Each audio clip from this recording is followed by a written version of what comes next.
eye dwumetitiri pa ewo bunu mantemu na kwia no egumu ahodo de dimu tintima pa oye ewo bunu mantemu eye atia kwia dwuma ene koso ewo na no ene nkuro ba ko ewo bunu mantemu mekire nyamfie ede tu dwa se watia adwuma waye no adwuma na ba na so atofo ebeto ma sika bo wontomu no akọ ebibie ho entimpenifu tie wo mu a atofo nyina mra wonsra bam na adwuma no entimi fa ntema pemfra. Ekuafo wodo atia wonyamfie ye no ewo Jaman South Municipality wobono mantam no emu ebo amane e de kyerɛ sɛdeɛ wɔmunya atɔfo mɔmɔ mbeto wɔ mu atia no na sɛ ekuafo yi ɛkyerɛ deɛ wɔn man campaign dodo na no wɔn mu din sawoso na wɔn mu ɛtɔ atia de ma wɔn no e de wɔn ani akyerɛ Ivy Coast mine no emu ya wɔn mu ɛtɔ atia e de free hɔ abro ne nsɛntwerɛfo edi nkɔmɔ e wonyamfie no ɔpanyina boda ekuafo yi ano John Nkroma ɛkyerɛ mu sɛ bɛyɛ mmerɛ kakra ni atwa mu deɛ na nka wɔn mu tɔ atia free wɔn nsɛm no ɛtɔ ne yie pa na so bɛɛ bosumi kakra akyi ne deɛ enya de se wɔn ne wɔn ɛyɛ adwuma biom ɔpanyin ne kadeka ho sɛ ɛmfa ho sɛ wɔn kokɔ divu akɔtɔ atea no wɔn adwuma ne kɛse nyinaa no soso ɛwɔ my Ghana emu ɛno nti wɔsɛ aban no hwɛ na ɔyɛ biribi ne mɛnemu ya ɛde fa ho ewura mampani akufo ado bai afi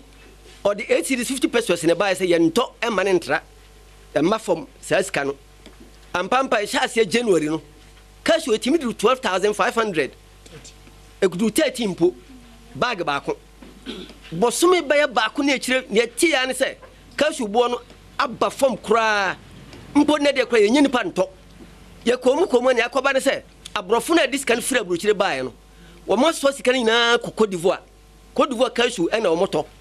wo mo se Cashew no yen hata ena ye hata Cashew no ye yijim enso still yenye nipa nto enu achi owura suma kojo ya wono eye kwani enso fa akonya ne so bo aban na baso pa se onam Tree Crop Development Authority ne so ne ntino omatimi apebo edi ama atia e wo my Ghana emu me pesa aban samre ya yatimi oma delegate free national emra grassroots no ebi ni Jaman North edi Jaman South no mama bi say Cashew price e da san enti atofo na nya o ma dwen se some beton ha ACD dia on ba kwa akoton ho 4 CD no na omo de aba be fa Ghana enti so omo agya de ne ho na omo ti Cote d'Ivoire omo ton omo de na ne yese na kufu ado se ye betimi di Cote d'Ivoire Cashew abade a yanso ye va Ghana koko enko ana ne krakra no ekuafo aka ne bi nso so de adesere to Ghana aban no animo se da aban ne to koko e de fi koko ekuafo ensem no adawroma aban ne to atea emfemfiri wo mu ensem na mboa na atea adwuma no so no entumi enkonkan